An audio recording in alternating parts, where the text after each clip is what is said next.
Flamurtari humbet përballë Partizanit në takimin e luajtur ditën e diel pasdite në stadiumin flamurtari të qytetit të Vlorës.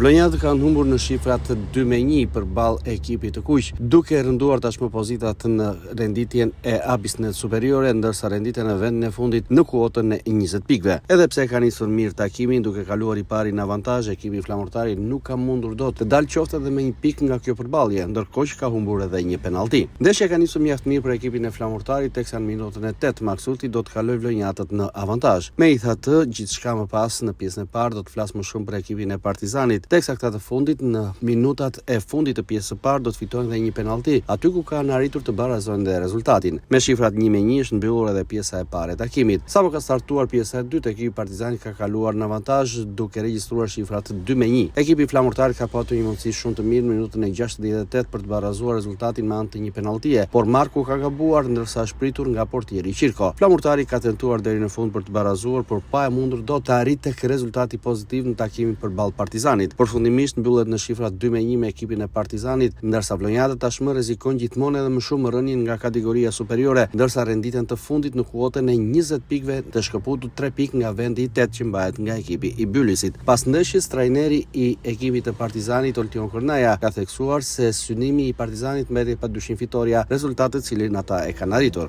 Ishte një ndeshje e kam theksuar edhe në intervistat mia më përpashme, një ndeshje vështirë. E kam thënë gjithmonë që Flamurtari ka lojtar shumë cilësor në ekip, pavarësisht renditjes. Edhe ishte ndeshje zakonisht shumë e vështirë, ashtu doli. Në momente të ndryshuar, ndoshta mund të kishte edhe ndonjë rezultat tjetër, por ndonjëherë ne rrit edhe Qirkos që përshëndes këtë rast për një penallti dhe ne arritëm të fitonim ndeshje 3 pikë shumë të rëndësishme për objektivat e klubit tonë.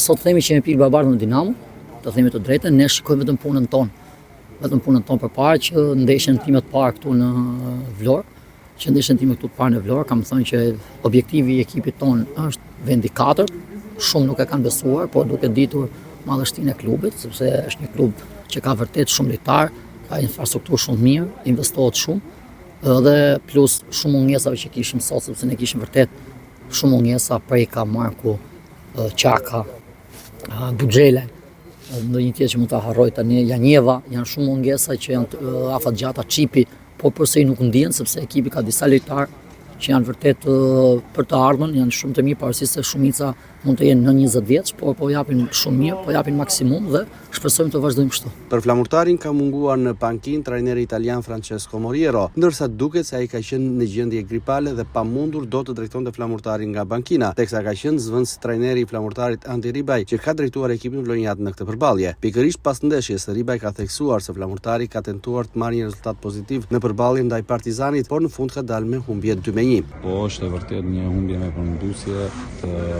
e filluam mirë lojën, shënuam në pjesën e parë, munduam që të prisim në zonën 2 dhe ekipi arriti mjaft mirë këtë lloj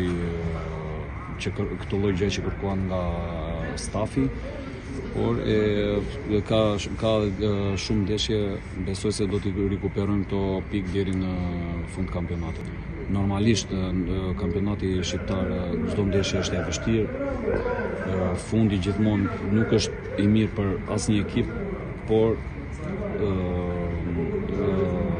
duhet të punojmë, të ecim me kokën lart për të ngritur në tabelë. Mua nuk më takon të flas për këtë lloj çështje, atë është për njerëz të tjerë, e vendosin ata për favorizu apo jo.